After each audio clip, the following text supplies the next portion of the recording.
cumplen con ese texto constitucional. Además, por supuesto, está el principio fundamental de separación de poderes, de control entre los poderes, y en este caso es un ejercicio de control del Poder Judicial sobre las ramas ejecutiva y legislativa. Y finalmente, hoy en día sobre todo es fundamental y quizás la justificación más importante del control judicial de constitucionalidad es la protección de los derechos fundamentales en el marco pues, de la comprensión del nuevo constitucionalismo. Esto hace que este instrumento tenga una especial importancia. ¿Y por qué tiene una especial importancia? Porque como pueden ver y como en otros países, la verdad es que el caso venezolano distorsiona un poco el estudio de esta figura, pero podemos ver cómo la última voz sobre los destinos de una sociedad va en ese juez constitucional, al final va a determinar cuál conducta o una opción no actuar de la rama ejecutivo-legislativa es inconstitucional. Y esa importancia ha obligado, por supuesto, que este debate sobre cuáles son los límites de ese juez constitucional tenga, cuáles son las posibilidades, cuáles son los poderes, es decir, entendemos su importancia, deben existir esos poderes, pero esos poderes también tienen que tener un límite, por supuesto, en el marco de la separación del poder y control del poder. Entonces, allí entramos precisamente en el análisis de lo que es el activismo y el conservadurismo. Estas son figuras, debo empezar comentando, que se inician en la doctrina y jurisprudencia estadounidense. Estados Unidos tiene un debate muy intenso aún. A mí me llamaba mucho la atención cuando empecé a estudiar en Estados Unidos este tema, un país que es el que da inicio al control judicial de constitucionalidad con la famosa sentencia Marbury versus Madison, que 200 años después sigan debatiendo sobre la legitimidad de la figura y los límites de esa figura. Pero evidentemente es un debate que tiene una razón propia de ser, además, en Estados Unidos. Recuerden que Estados Unidos trabaja con una constitución que tiene más de 200 años, tratando de adaptar y adecuarla a una realidad, por supuesto, muy distinta. Y el papel realmente, además, que el juez, la Corte Suprema estadounidense ha tenido precisamente por eso que asumir en decisiones muy importantes para la sociedad estadounidense ha hecho que este sea un tema muy, muy debatido, yo diría que de hace 70 años, y lo sigue siendo. Los términos que se utilizan en la doctrina de jurisprudencia estadounidense son el de judicial activism, que es el activismo judicial, y el judicial self-restraint, que nuestra doctrina ha denominado moderación o conservador judicial. ¿Y en qué consiste? ¿Y cómo uno determina si una sentencia es activista o una sentencia es conservadora? Básicamente, el esfuerzo, muy complejo además, es determinar si estamos ante una sentencia que está aplicando la Constitución, verdaderamente está aplicando valores pues, que no tienen hacer en el tejido constitucional. Es decir, se está aplicando derecho o se está creando derecho. Y dependiendo de cuál sea la línea de esa sentencia, será activista o conservadora. Un tema importante antes de seguir con el desarrollo de la figura del activismo es entender eh, el término activismo judicial, dependiendo del lugar y la época, tiene connotaciones distintas. El activismo judicial en Estados Unidos y en su origen tiene una connotación negativa. Cuando se inicia el debate en Estados Unidos en los años 40, 50 sobre el activismo judicial, al decir que una sentencia es activista, se está tratando de determinar que la sentencia es extralimitada, que tiene asignado el juez, que está ilegítimamente creando derechos y que en ese sentido pues se aparta de lo que es el tejido constitucional. Y esa ha sido la realidad en Estados Unidos. Sin embargo, debo precisar dos o tres cosas. En primer lugar, no en todos los países la figura del activismo judicial es una figura con una connotación negativa. Por ejemplo, podemos agarrar el caso cercano a nosotros, el caso colombiano. Las sentencias activistas han sido en general aceptadas de una manera no solo pacífica, sino con mucha alegría por parte de la cultura jurídica colombiana, sobre todo porque en Colombia, ante lo que se ha percibido como una ineficacia de las ramas ejecutiva y legislativa para la protección de los derechos, sobre todo de los derechos sociales de los colombianos, el juez constitucional ha asumido esa bandera y ha protegido derechos que hasta entonces, quizás por debilidad institucional en Colombia, no se protegían. Así que en Colombia decir que una sentencia es activista no conlleva una connotación negativa, por ponerles un ejemplo. Y el activismo es una figura que se da y es debatida en la mayoría de los países del mundo. Y cada vez más con una connotación positiva en la medida que esté vinculada a la protección y garantía de derechos fundamentales. Repetimos, recuerden que en el constitucionalismo moderno, pues la protección de derechos es uno de los elementos más importantes. Incluso tribunales internacionales han incurrido en sentencias que han sido catalogadas como activistas. Podemos comentar los casos del Tribunal Europeo de Derechos Humanos, de la Corte Interamericana de Derechos Humanos, en que algunas de sus sentencias, buscando protección de derechos, han incurrido en una suerte de creación de derecho que es catalogado como activismo judicial.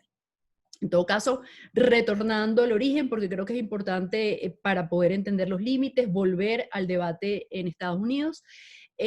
La figura tiene una connotación negativa y su contraparte, el conservadurismo, que atiende a esas sentencias que son consideradas como de aplicación de derecho y en consecuencia apegadas a el correcto respeto de la separación de poderes. Antes de avanzar, quiero de una cuál es mi propuesta, cuál es mi posición en este tema. Creo que, y lo vamos a desarrollar un poquito más adelante, creo que el activismo judicial y el conservadurismo judicial no deben ser figuras que se entiendan como una negativa y una positiva. Creo que en algún puesto protección del texto constitucional requiere una suerte de creación de derecho y requiere una conducta activista. En algunos supuestos no lo requiere, o en la mayoría de los supuestos no lo requiere, y requiere una actuación conservadora. Esa es mi propuesta, esa es mi lectura criolla, como vamos a ver un poquito más adelante, de lo que ha sido la realidad venezolana. Ahora me parece útil entender cuáles son los supuestos en que Estados Unidos, que repito es el país que ha desarrollado doctrinariamente de forma muy extensa el activismo judicial, entender cuáles son esos supuestos que la doctrina estadounidense considera que se constituyen en supuestos activistas. Aquí es importante además entender que estos supuestos son 4, lo vamos a ver brevemente y voy a tratar de dar uno que otro ejemplo de sentencias estadounidenses para que puedan tener un poco la sensación de lo que se está discutiendo ya. Son criterios, supuestos de activismo judicial que nacen, es importante entenderlo, de los años 30, 40, primero en un voto salvado, después en los años 40 se incorporan en la doctrina de estudio de derecho constitucional, pero se incorporan sobre todo en textos conservadores, en que ven pues con mucho recelo el espacio de creación de derecho por parte del juez. El primer supuesto de activismo judicial que trata la doctrina estadounidense es el de la anulación judicial de las políticas públicas adoptadas por el Poder Ejecutivo y el Poder Legislativo.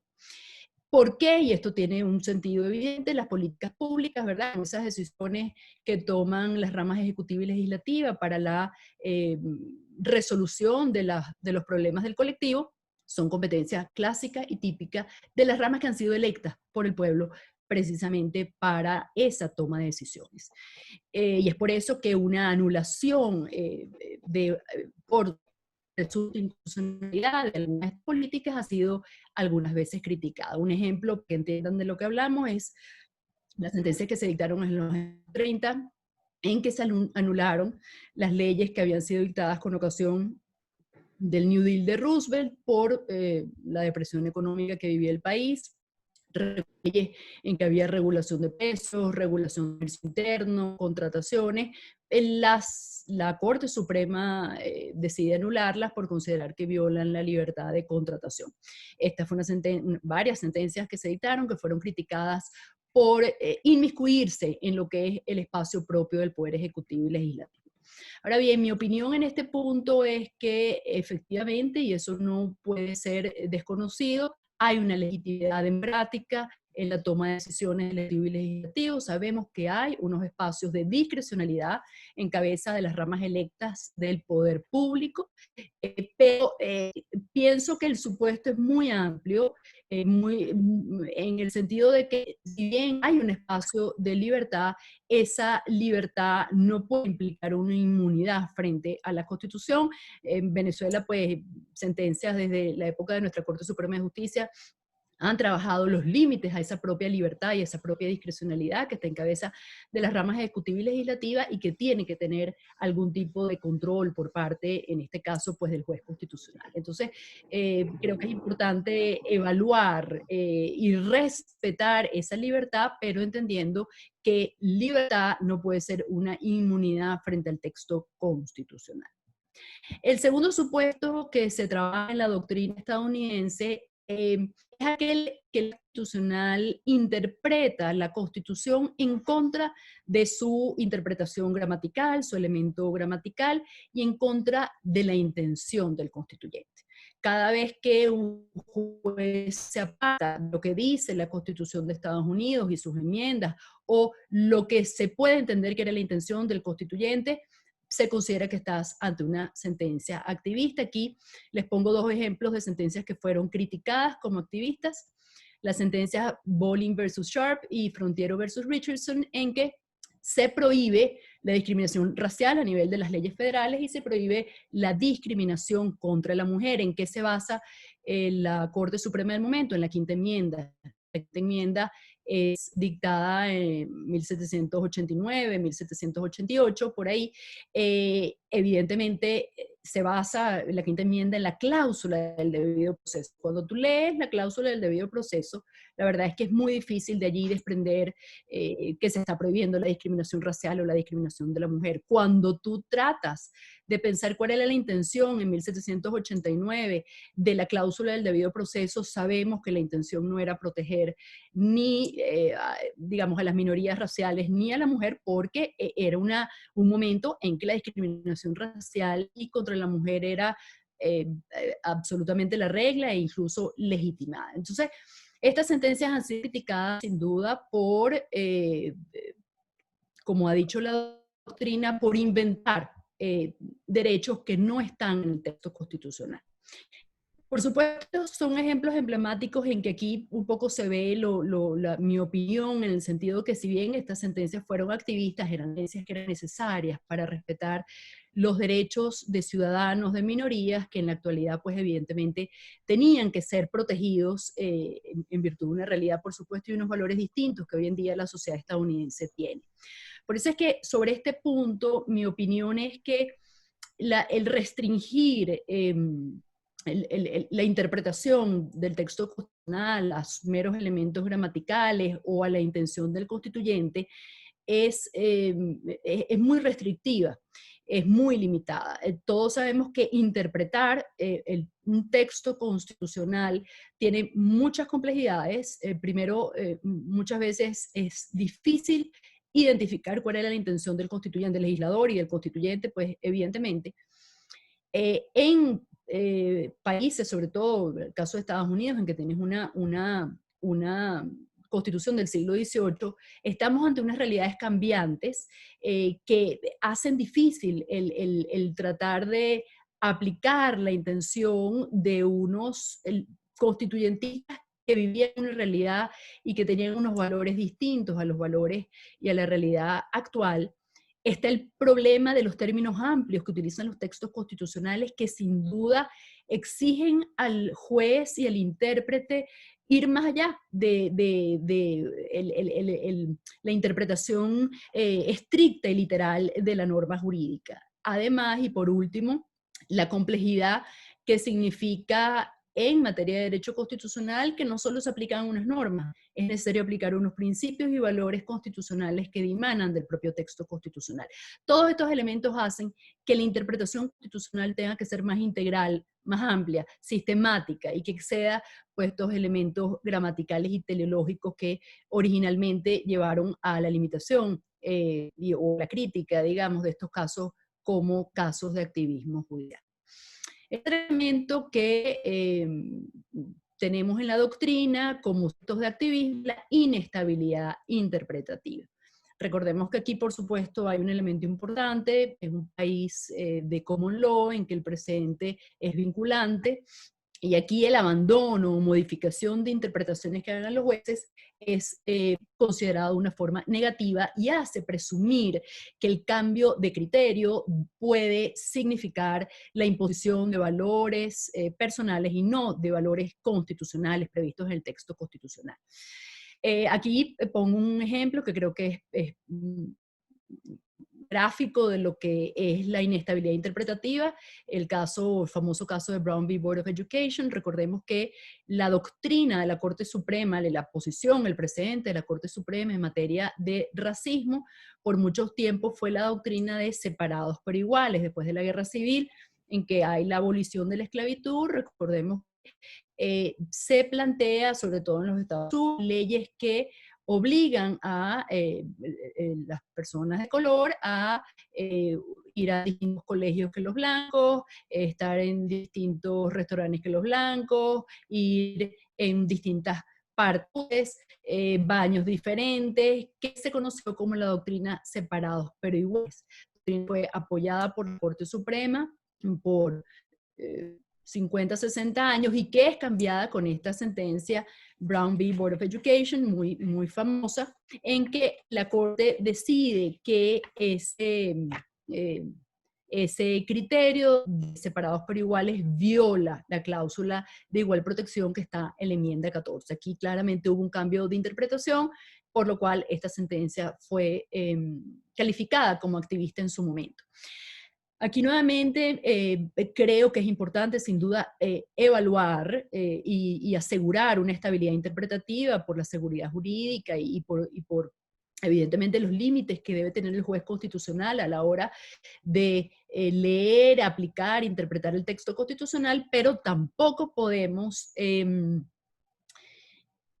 pretender que errores interpretativos que siempre van a tener los jueces no puedan ser subsanados en la medida en que precisamente esa subsanación se apegue al constitucional, se apegue a la protección de derechos fundamentales como parecerá ser esta sentencia Brown v. Board of Education.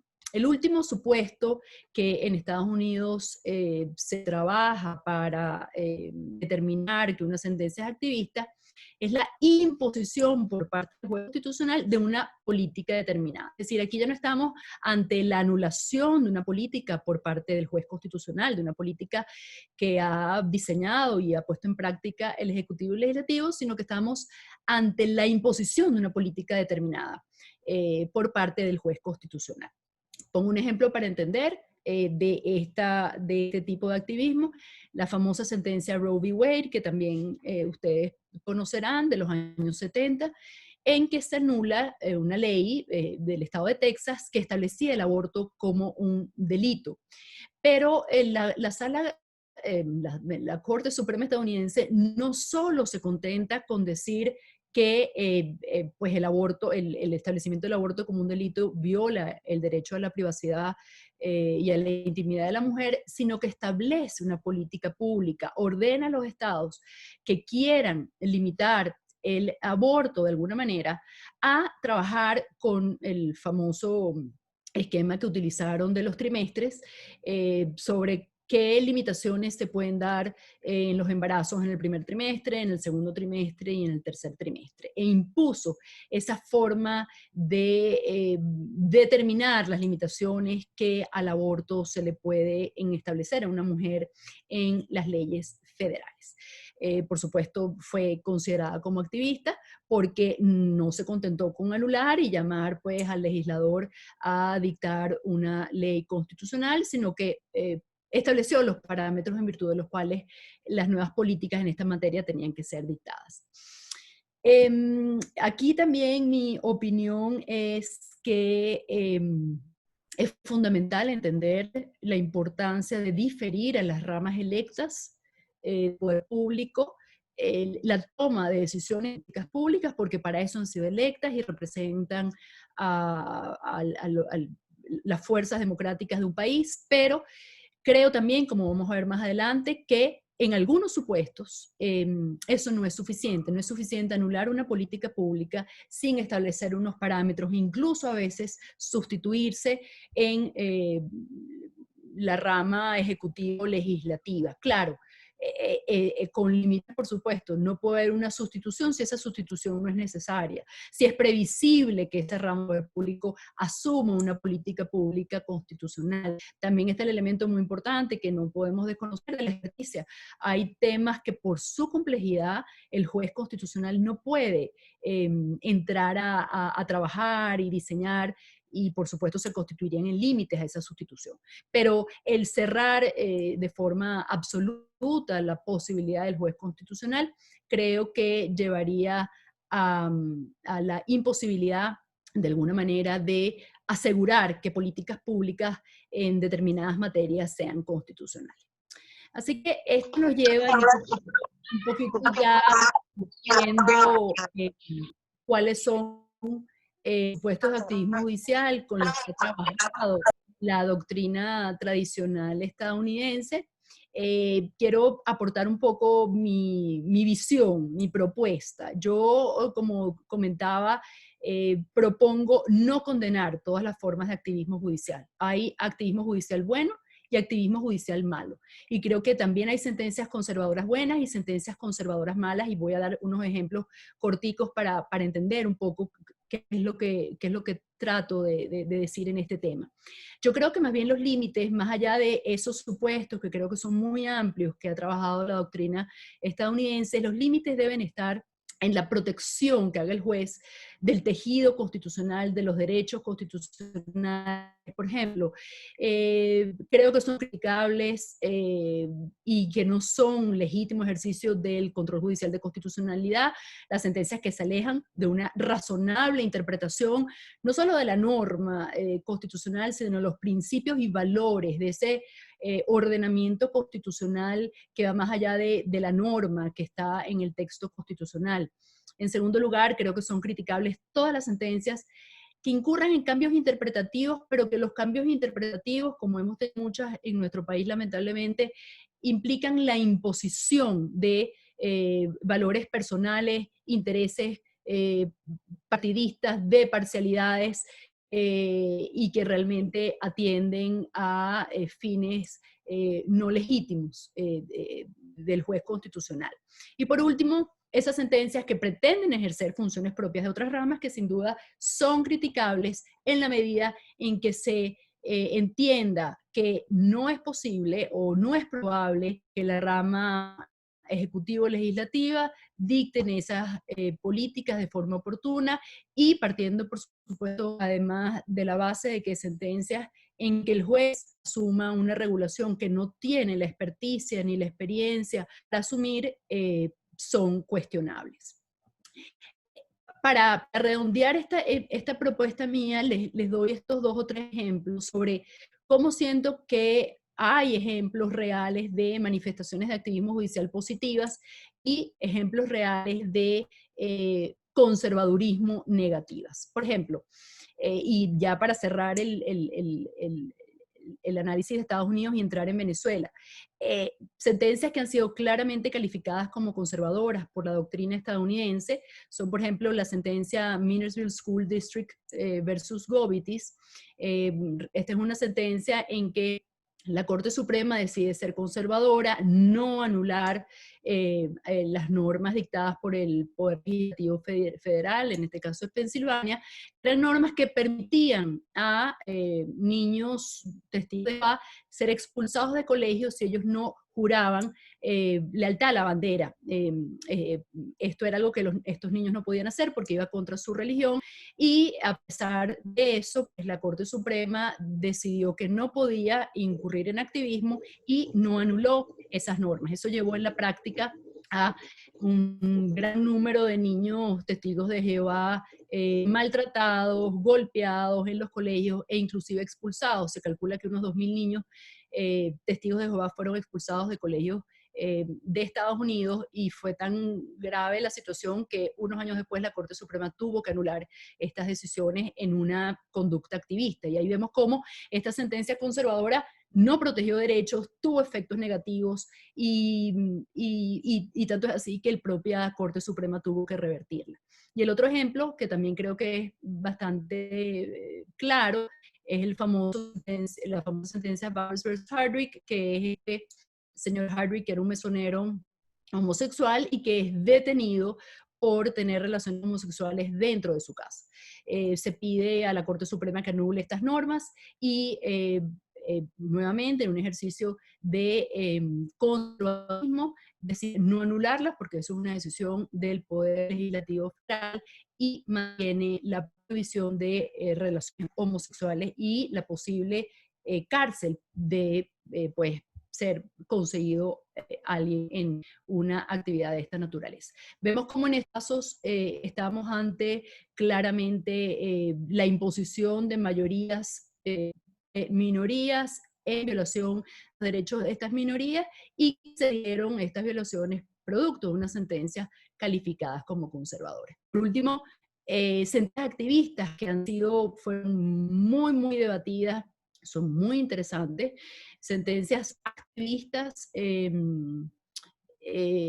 protectoras de derechos han sido varias sentencias que desde los años 70 se han dictado con ocasión de cárceles, tanto por tribunales federales como por la propia Corte Suprema estadounidense, en que ante circunstancias de hacinamiento en las cárceles, maltratos, limitaciones de distinta índole para los prisioneros, las sentencias decidieron en un claro activismo judicial diseñar políticas públicas, al punto que la sentencia se convertía en una suerte de catálogo sobre cuántas horas al día tenían los presos que poder tener actividad física, cuál tenía que ser el espacio mínimo en una habitación para sus necesidades personales, cómo debían ser castigados y tratados, es decir, un verdadero catálogo de funcionamiento de una cárcel en un claro, por supuesto, activismo judicial, pero un activismo judicial que vemos que protegió sin duda derechos de los privados de libertad en situaciones que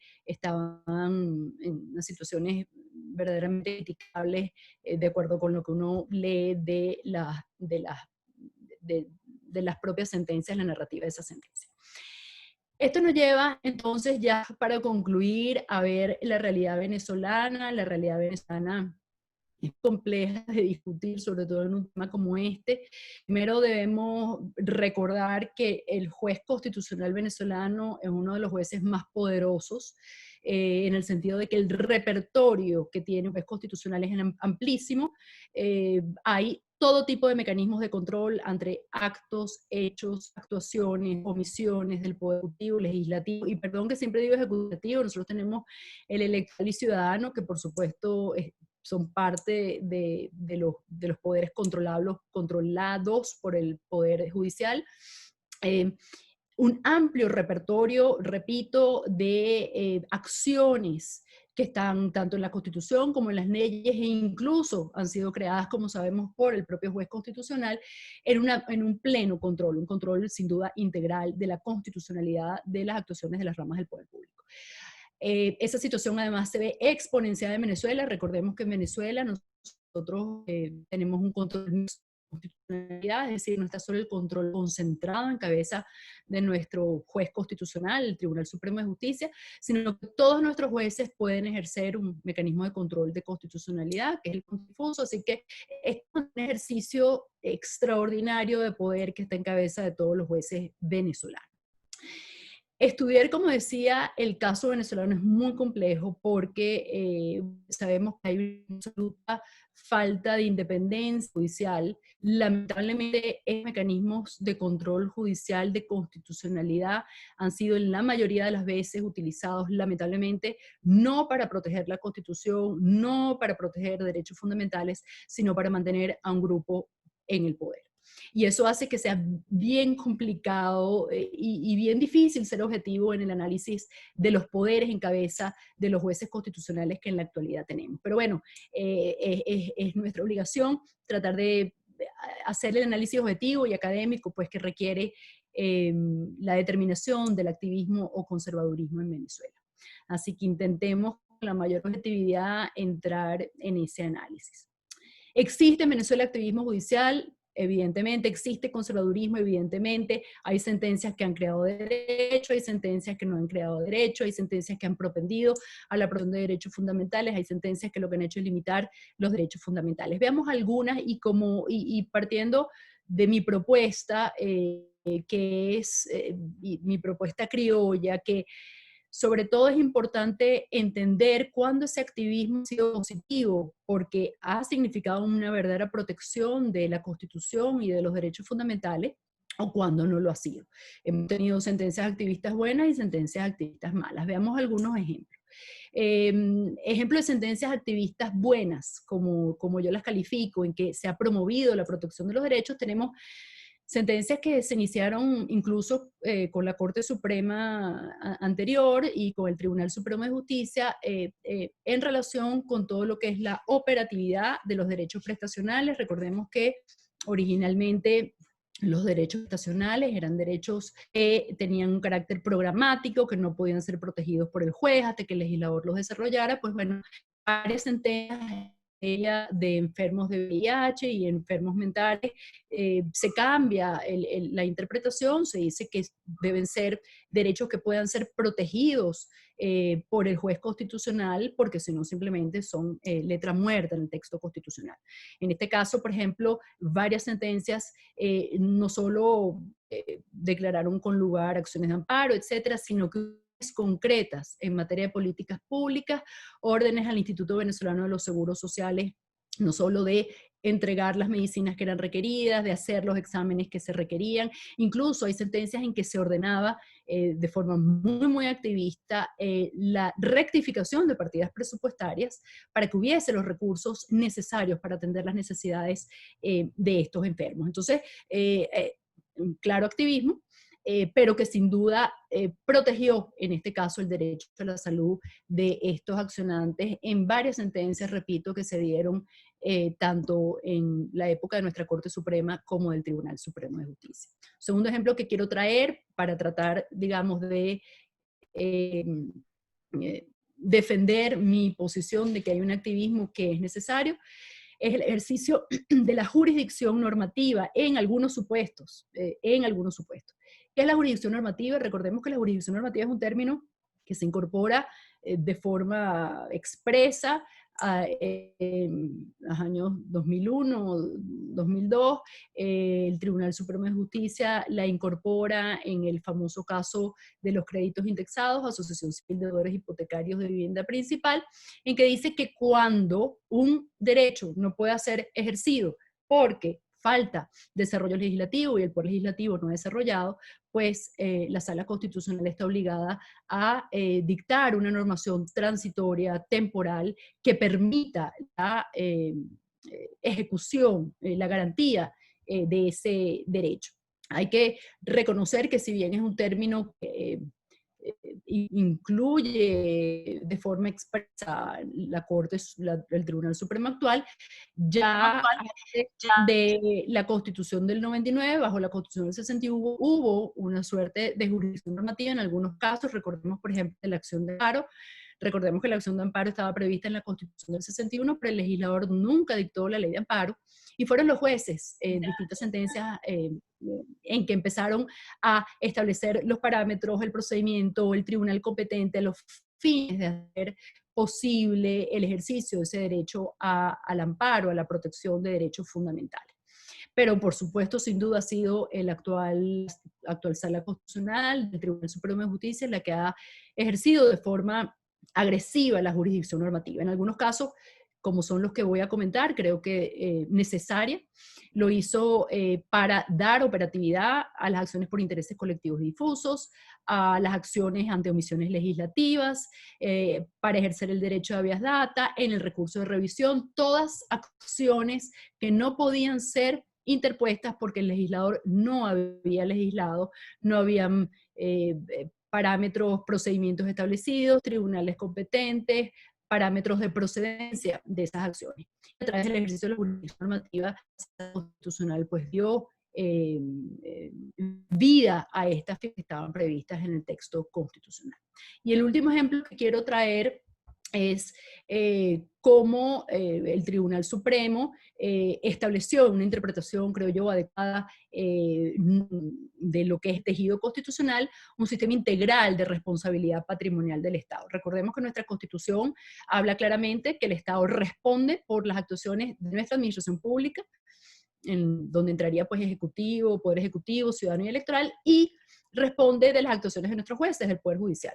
Pero la verdad es que no hay ninguna norma que diga que responde por acciones y omisiones que puedan generar daño por parte del Poder Legislativo. Esta es una sentencia que, interpretando de forma, como decíamos, sistemática y no meramente gramatical, incluye que la intención del constituyente fue sin duda que cualquier acción o omisión del poder público y que cause daños debe ser reparada. Así que creo que esta fue una sentencia activista, pero que fue positiva y garantista para los derechos de los ciudadanos.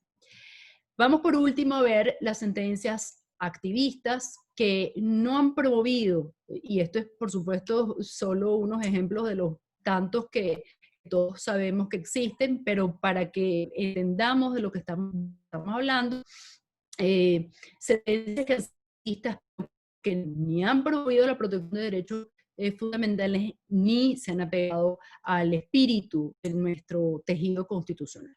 La primera es una sentencia vieja del año 2000 de la Sala Constitucional en que ella decide modificar el texto constitucional en lo que respecta a los requisitos para ser magistrado del Tribunal Supremo de Justicia.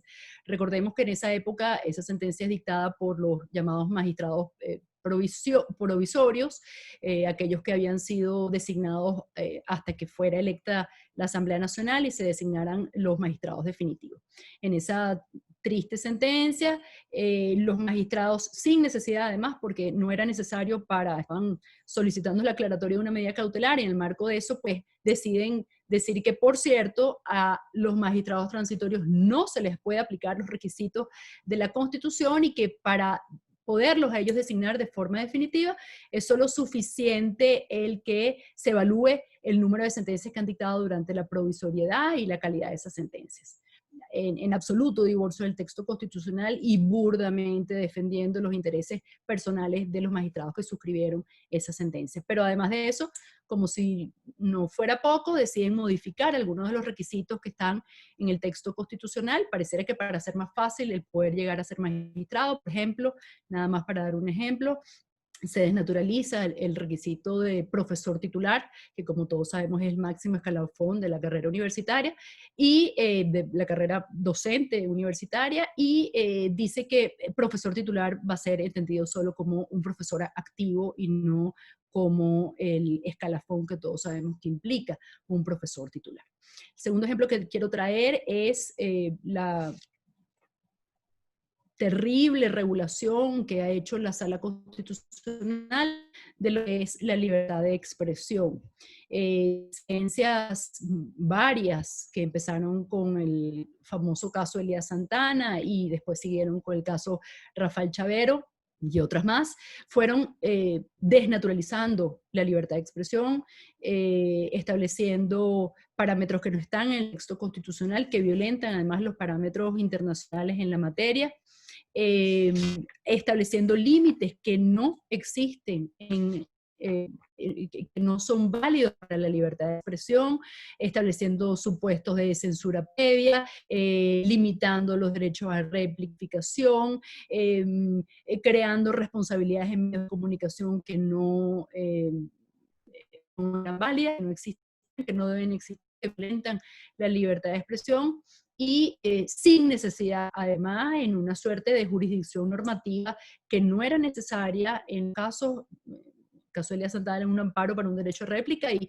lo que se logró fue toda una regulación normativa, además de absoluto retroceso para lo que es la libertad de expresión en Venezuela, y en consecuencia, pues lamentablemente significó un ejercicio activista innecesario y que en vez de proteger, restringió gravemente la libertad de expresión en Venezuela.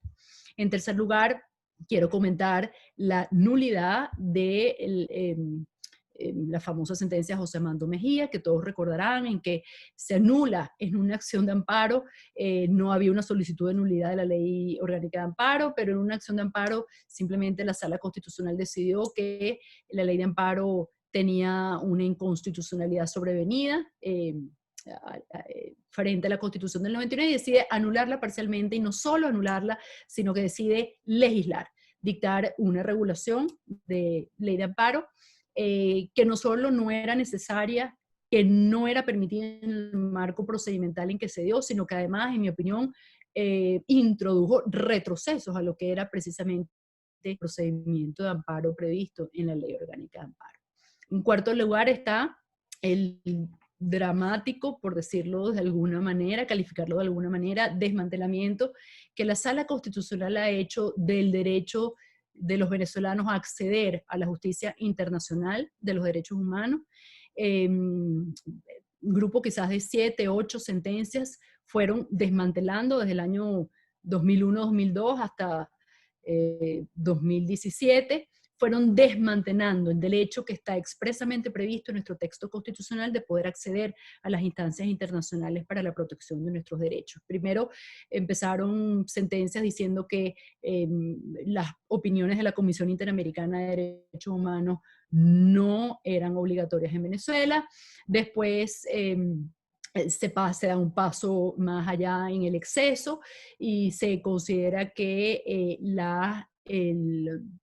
la Constitución venezolana está por encima de las sentencias de la Corte Interamericana, dando, pues, por supuesto, una patada a lo que es la propia sistema internacional de protección de los derechos humanos, y están los casos en que simplemente se desconocieron las sentencias de la Corte Interamericana, casos emblemáticos que conocemos, los de Leopoldo López, Radio Caracas Televisión, para finalmente terminar la Sala Constitucional exhortando al Ejecutivo a la salida del Sistema Interamericano de Derechos Humanos, lo cual efectivamente se realizó. Es decir, a través de sentencias se anuló los artículos constitucionales de acceso a la justicia internacional.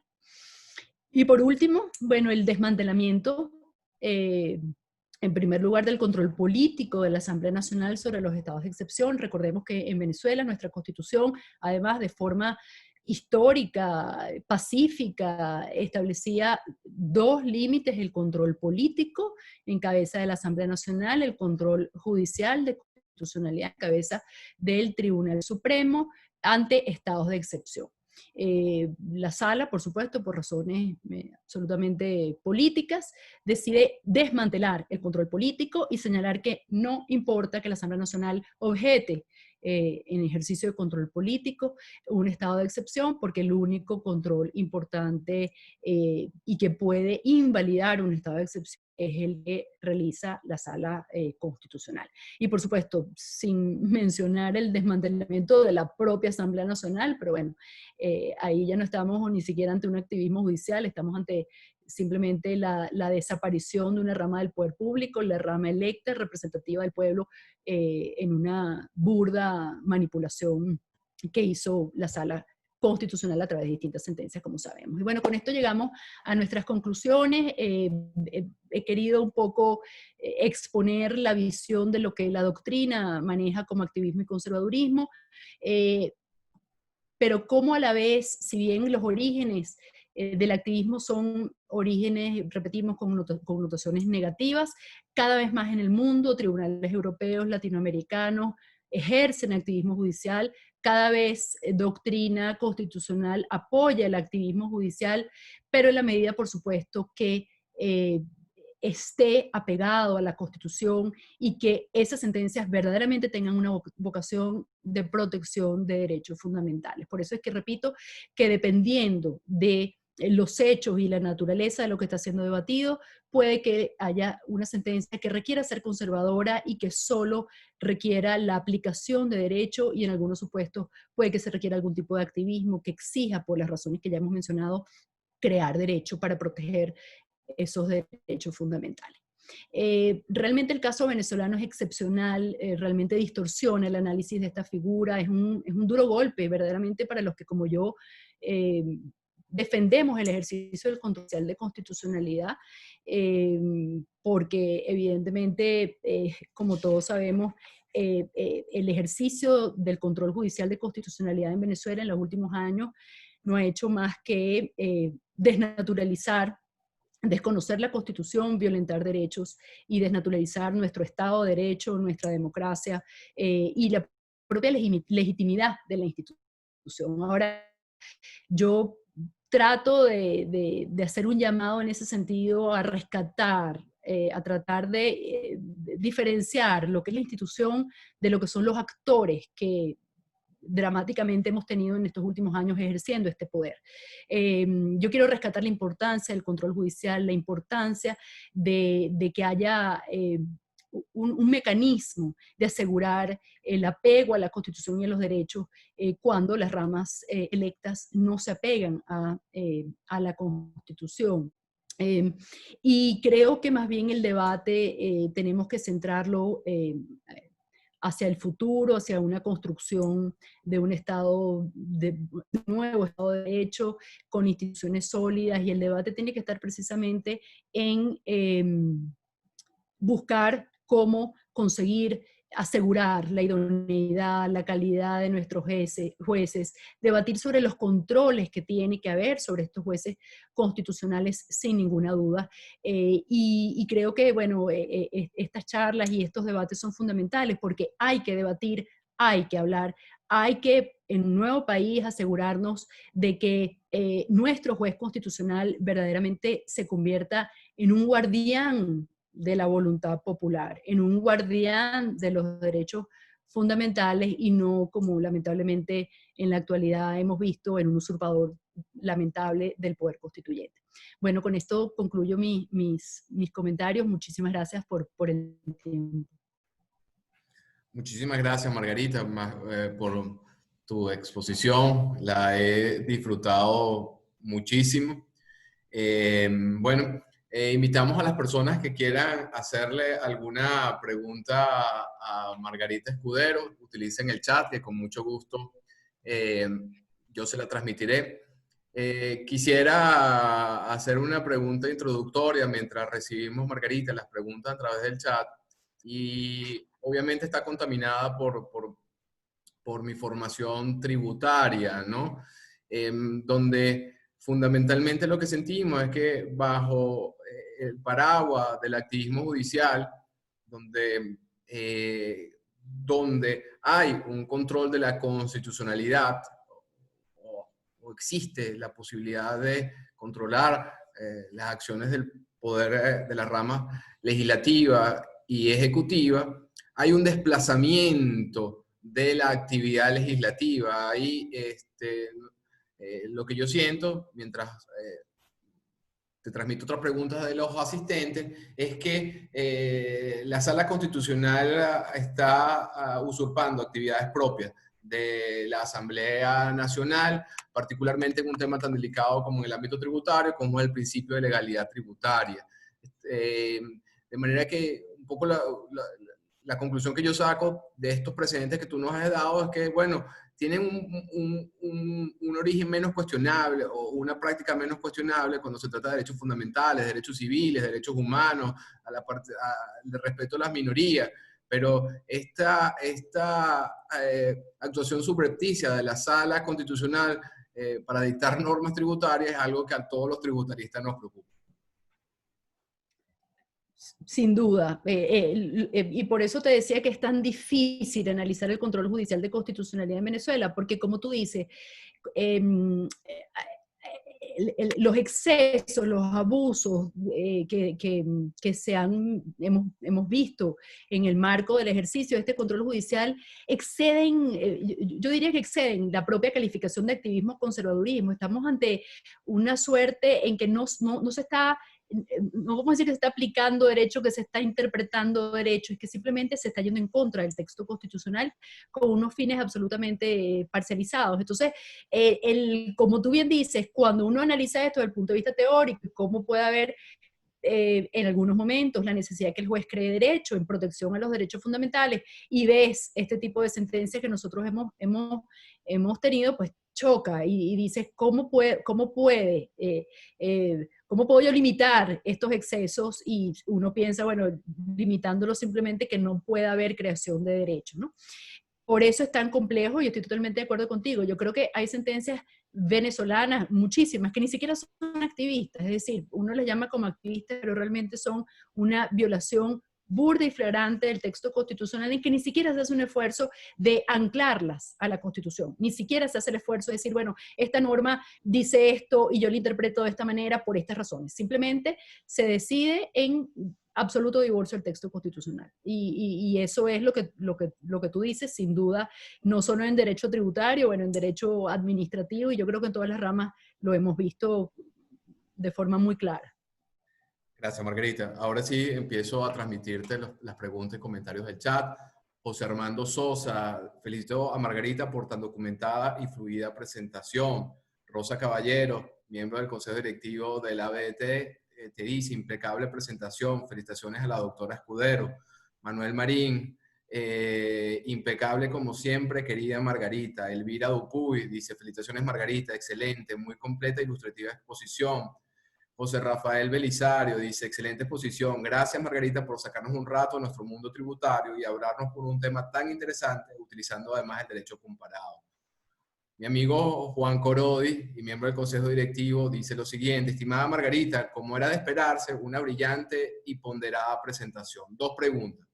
¿Qué opinas de la decisión Servio Tulio León sobre la interpretación autónoma del texto constitucional? Y por otro lado, sentencias donde la sala, procurando, y entre comillas señala Corodi, justicia material, ha dictado verdadera norma jurídica sin proceso parlamentario. Y señala la ley de impuestos sobre la renta, el Código Civil, entre otros. Finalmente, señala Juan, en el futuro se justifica la sala constitucional. Nuevamente, muchas gracias, brillante exposición. Bueno, creo que son varias preguntas, te las puedo volver a repetir. Gracias, Juan. Gracias a todos, gracias Juan. Sí, bueno, es que realmente uno podría estar 2 semanas debatiendo de estas distintas sentencias y cuesta mucho. Tú has mencionado ejemplos importantes, el recurso de interpretación constitucional, las sentencias que han modificado Código Civil, que han modificado Ley de Impuestos sobre la Renta. Y todo pasa por el análisis, en mi opinión, de cómo eso era necesario para proteger el texto constitucional. Por eso cuando hablamos de la función normativa, y aquí entramos por supuesto en un análisis del recurso de interpretación constitucional, es un invento, la sala constitucional, el recurso de interpretación legislativo es lo que estaba previsto. ¿Es necesario para la protección del tejido constitucional el recurso de interpretación constitucional? ¿Es necesario para la protección de los derechos? Pareciera que no, esa es mi opinión. En ese ejercicio de jurisdicción normativa creo que fue un exceso, un abuso y un nuevo mecanismo para tener más poder la sala constitucional. Ahora, en otros casos, como te decía, creo que el ejercicio de la función normativa es importante. Yo sé, repito, que a uno, por lo que hemos vivido, cuesta decirlo, y a mí también me cuesta decirlo, pero cuando tú ves que la Constitución te habla de y por eso les decía la acción de amparo antes de la Constitución del 99, la acción de amparo no hubiera podido ser interpuesta si no hubiera sido que los jueces decidieron regularla en un ejercicio de jurisdicción normativa. Si no hubiera habido la regulación transitoria que hizo la Sala Constitucional de las acciones por intereses colectivos difusos o de la habeas data, no hubiera habido capacidad de intentar esas acciones. Entonces, es un tema que cuesta ser objetivo por lo que hemos vivido y por los excesos que hemos visto. Yo creo que, además, recuerda que la jurisdicción normativa no es algo, debemos también entenderlo, no es algo venezolano.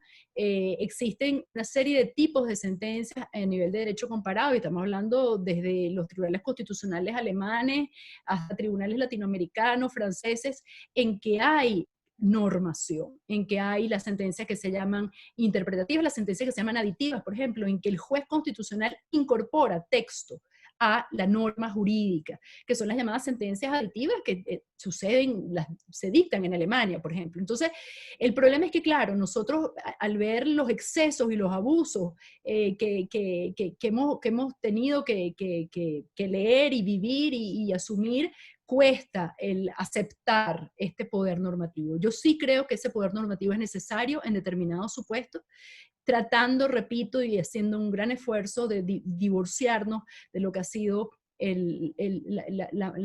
la jurisdicción normativa como ha sido ejercida por el Tribunal Supremo de Justicia. No sé si eso responde a la pregunta, pero creo que sí, creo que hay supuestos en que es necesario y supuestos en que no es necesario.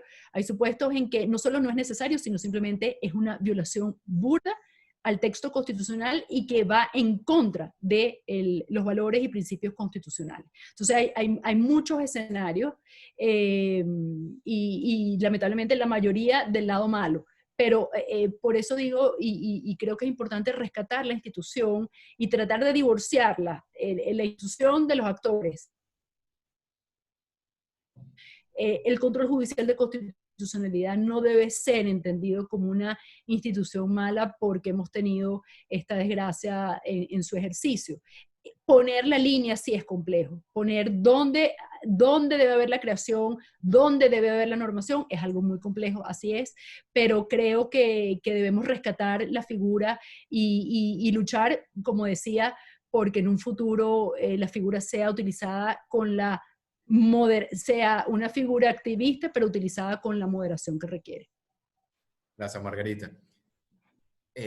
José Armando Sosa te pregunta, hace una pregunta vinculada al tema de hoy, pero sobre otro aspecto que tú has trabajado bastante, que es las sentencias vinculantes.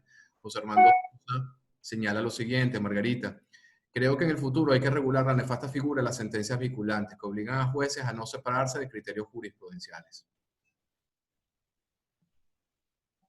Esa es su pregunta, comentario. Sí, bueno, efectivamente las sentencias vinculantes, como sabemos, es una copia del sistema del common law anglosajón. En Venezuela no existía la naturaleza vinculante de las sentencias, es algo que se incorpora ahora con la Constitución del 99 en cabeza de la Sala Constitucional. Y además el desarrollo que ha hecho la Sala Constitucional del criterio vinculante ha sido pésimo verdaderamente, ha ido y venido en cuándo se considera que es vinculante o no, y evidentemente, y lo que tú dices, al haber habido los excesos, los abusos que se han dado en el ejercicio del control judicial, el convertir esos abusos y excesos en decisiones vinculantes, pues es algo dramático. Por ejemplo, recordemos la sentencia del 350 y la desobediencia civil. Entonces, tú coartas derechos a través de una naturaleza vinculante que obliga a todos los operadores jurídicos, que obliga a todos los jueces, y que además es una figura que no es propia de nuestra historia constitucional, no es propia de nuestra historia jurídica, y que lamentablemente, como ha sido desarrollada y utilizada por la Sala Constitucional, estoy de acuerdo, es de criticar. Gracias, Margarita. Otra brillante y muy querida administrativista hace el siguiente comentario. María Verónica Espina dice: los venezolanos estuvimos muy bien acostumbrados a extraordinarias sentencias activistas de la antigua Corte Suprema de Justicia. Víctor Jiménez Escalona, estupenda exposición. Muchas gracias, Margarita. Benjamín Lea dice: en el caso de los magistrados constitucionales que se han apartado de los principios legales para actuar en forma política para complacer al gobierno, ¿podrían ser inhabilitados en el futuro donde el país vuelva a ser democrático? Bueno, una pregunta con otra connotación. Andrea Rondón, que nos ha acompañado en otras ocasiones. Gracias, Andrea, por estar hoy aquí también. Dice: buenos días, felicitaciones por esta presentación. Pregunta: en su opinión, ¿la sentencia de divorcio del caso Víctor Vargas calificaría como activismo judicial en la medida que la Sala Constitucional modificó el Código Civil? Sin duda, es una sentencia claramente activista o una modificación del texto legislativo. Podemos debatir si es un activismo positivo o negativo, y probablemente ahí va a haber mayoría que considera que propendió a proteger derechos de los contrayentes, pero sin duda es una sentencia claramente activista, y de esas hay, como ya decía Juan, muchos artículos del Código Civil, artículos del Código de Procedimiento Civil, leyes en derecho administrativo, en derecho tributario, en derecho laboral. Ha habido esto que les comentaba, que se conoce como las sentencias aditivas, en que no hay una anulación del artículo, sino hay una modificación del texto, incluso con redacción. De hecho, muchas veces ustedes habrán visto esas sentencias en que se dice, a partir de ahora, este artículo se entenderá redactado de esta manera. Eso es lo que se llama las sentencias aditivas, en que hay una incorporación de texto normativo por parte del juez, y claramente activista sin duda. Jorge Raige, saludamos a Jorge también. Dice, excelente presentación, Margarita, tan clara y precisa como brillante. Pareciera que el problema no es la figura, sino quien la ejerce. El comentario de Jorge. Jan Natera pregunta, ¿cómo se podría regular la jurisdicción normativa de forma que, en la medida de lo posible, se use solo para los casos en que debería ser usado? Esto tomando en cuenta, sobre todo, que las sentencias de la Sala Constitucional no son recurribles ante otra instancia. Sí, tú tocas un tema que es muy importante. Hay toda una justificación de controlar, de quién controla las ramas electas, las controla el juez. ¿Quién controla al juez? Eso es fundamental. Y los distintos países tienen distintos mecanismos de control. En Venezuela existen los controles, el problema es que simplemente ha habido una desinstitucionalización que ha deslegitimado pues todos esos controles, no existen. Es decir, la jurisdicción normativa ni siquiera está prevista en el texto constitucional, como tú sabes, es una creación de la Sala Constitucional, repito, no es una creación venezolana, existe en otras partes del mundo, existe con frecuencia, y el límite está precisamente en la necesidad de tener una norma transitoria que permita el ejercicio de derechos hasta que el legislador legisle. Ese debería ser el límite. Más los otros que hemos comentado, que realmente pueda el juez legislar en la materia. Hay materias en que por su complejidad, por su carácter técnico no podría, por más que fuera necesario, no podría hacerlo. Entonces, esos deben ser los límites. El problema que tenemos, y yo creo que Venezuela es un ejemplo muy claro del problema, el problema es que las leyes están, los límites están, no se aplican. Entonces, podríamos, sí, es verdad, en una nueva constitución establecer unos parámetros de esa jurisdicción normativa, y creo que sería sano. Pero el día en que un juez quiera abusar de eso, es la situación venezolana. Entonces, yo creo que los controles y los límites se tienen que poner en blanco y negro, facilitan el control, pero no dan plena seguridad de que no haya un abuso y un exceso en el ejercicio de esos poderes, ¿no? Gracias, Margarita. Manuel Marín creo que hace un comentario alineado a tus últimas observaciones. Señala, en Venezuela el activismo judicial, entre comillas, positivo, es utópico. Siempre está inclinado a la postura política, a intereses de mercado y, en definitiva, abusando al Estado de Derecho y reemplazando la actividad de otras ramas del poder que, por definición, son independientes. Rafael Enrique Tobías es un tributarista que desde Santiago de Chile te hace la siguiente pregunta. Siendo que es complejo controlar el desempeño de la jurisdicción constitucional, ¿considera que debe limitarse sus competencias? Por ejemplo, restringirla a un control preventivo referido a la calidad del proceso democrático de la formación de la ley, como lo sostuvo Eli, y represivo en los casos de antinomias que no puedan ser evitadas.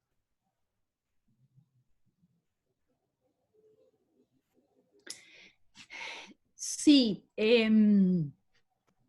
yo creo que el activismo judicial es una realidad constitucional, es una realidad que existe en el mundo.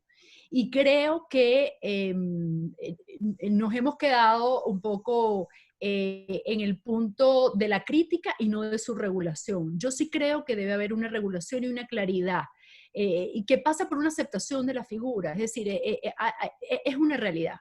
es una realidad, y por eso digo desde el tribunal alemán, porque tenemos que ver un poco en contexto estos temas, no es una situación de la Sala Constitucional venezolana.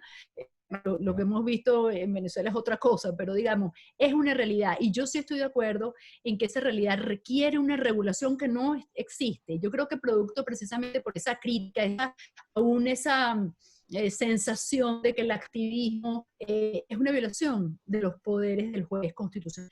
Yo creo que es una violación, y yo creo que es una realidad mundial. Y creo que ha llegado el momento, como usted bien dice, en regularla, en limitarla, en ponerle nombre y identificarla y justificarla, que eso permitirá un mejor control de estos mecanismos de ejercicio de control judicial. Yo creo que sí, yo creo que el debate sobre que, bueno, es que no se puede crear derecho nunca y es que eso es violación de la separación de poderes, es un debate que existe, se mantiene y sigue existiendo, y tú lees ahorita derecho constitucional estadounidense y sigue dándose, pero creo que es una realidad que llegó para quedarse y que debe ser regulada, y yo creo que hacia allá debe ir el debate y debe ir el esfuerzo constitucional, el esfuerzo académico, el esfuerzo doctrinario, y ese es un esfuerzo que no se ha hecho, y por eso creo que este tipo de espacios que nos permitan reflexionar y nos permitan pensar soluciones es muy importante, sobre todo de cara, en el caso venezolano, a un nuevo país y a un nuevo ejercicio del control judicial. Gracias, Margarita. Bueno, vamos a concluir con esta última pregunta. Estamos abrumados, Margarita, con las preguntas que nos han hecho. Creo que hay un interés particular en esta materia, quizás poco tratado, poco considerado. Y bueno, como sabes, hay un debate actual en torno a la medida cautelar dictada por la Sala Constitucional, si calificarla o no como activismo, pero creo que es un punto que va más allá de esta sentencia con carácter cautelar dictada por la Sala, ¿no? Taormina Capello, Taormina, voy a hacer el mismo chiste todos los viernes, mi jefa en la Universidad Central de Venezuela, la jefa de la Cátedra de Finanzas Públicas, la jefa de Ronald, que también está aquí en el chat, pregunta lo siguiente: ¿qué opinión le merece esta aseveración de Atienza cuando afirma que es necesario distinguir entre un juez activo y un juez activista, y que concluye que la clave de la diferencia se ubica primero en el mayor o menor grado de indeterminación del derecho, y segundo, en la necesaria consideración de ubicar posiciones formalistas del derecho o perspectivas post-positivistas? Verbigracia, Riggs versus Palmer, resuelto en base no a reglas del sistema, sino a principios implícitos. Sí, esa es una pregunta muy interesante, porque entramos en todo el tema del constitucionalismo y el neoconstitucionalismo, y cómo, es decir, el constitucionalismo respondía a ese esfuerzo de apego del poder a la ley, de separación de poder. El neoconstitucionalismo atiende más a la protección de los derechos fundamentales, es decir, los derechos fundamentales están por encima de la ley, ¿no? Entonces, el tema constitucional es un tema muy, muy interesante, porque la Constitución, el texto constitucional, la vocación constitucional es una vocación abierta, amplia, que tiene que permitir, pues, el ejercicio de los distintos mayorías, el ejercicio de políticas públicas distintas, que sean y tiene que ser un tejido abierto, que por abierto y que permita distintas políticas y distintos cursos que tome una sociedad, pues evidentemente hace mucho más compleja la interpretación constitucional. Una interpretación que tiene que estar basada en valores, en esos valores constitucionales, y en la medida está todo ese debate interesantísimo que tú mencionas de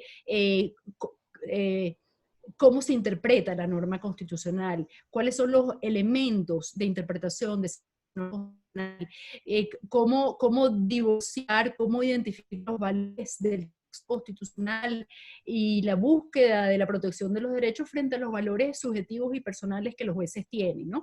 La interpretación constitucional es uno de los temas más complejos que existe. Cualquiera que seguro de ustedes, cuando lo han estudiado y lo han revisado, saben que es así, y que hace que este tema sea complejo la determinación de cuándo la la solución jurídica que está dando el juez es una solución que está pegada verdaderamente a valores que dimanan del texto constitucional, que está pegada verdaderamente a la protección de derechos fundamentales, o que simplemente son la imposición de un valor personal objetivo, que además cambia con el momento histórico, con la realidad, con la visión del mundo, la visión de cada persona. Si hablamos, por ejemplo, en Estados Unidos el debate del aborto, bueno, mira, hay gente que simplemente cree en el aborto, hay gente que no cree en el aborto. Ahora, ¿cómo traspolamos todos esas propias debates sobre valores societarios al texto constitucional? Cómo manejar las mayorías y las mayorías electas que tienen el poder, pero la protección de las minorías y los derechos de las minorías. Es decir, hay una serie de elementos que son interesantísimos, que responden además al constitucionalismo y al neoconstitucionalismo, y que hacen que este tema sea un tema interesantísimo, complejo, con muchas vertientes, pero que precisamente por eso creo que tiene que ser conversado, y creo que es un tema, me encanta que lo hayamos conversado hoy, porque es un tema que poco lo discutimos, porque estamos abrumados con una realidad político, jurídica, social y económica que a veces nos impide tratar de hacer estos debates y estas discusiones y estos análisis tan interesantes de lo que es la propia legislación de las instituciones y de su funcionamiento y de su razón de ser, ¿no? Gracias, Margarita. Sé que te había dicho que era la última pregunta, pero esta me parece interesante. Y con esta sí cerramos. Valmy Díaz, a quien saludamos también, dice: felicitaciones a Margarita por su excelente exposición.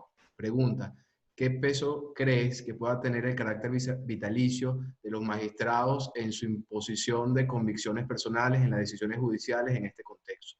¿Nos ayudaría en Venezuela un cambio en este sentido? Bueno, fíjate, ese es un tema interesantísimo, porque es el tema de los controles sobre el juez, y el aseguramiento de la independencia judicial. Venezuela, sin duda, el diseño, y no tanto el diseño constitucional, la forma en que ha sido implementada la designación de jueces, pues es terrible.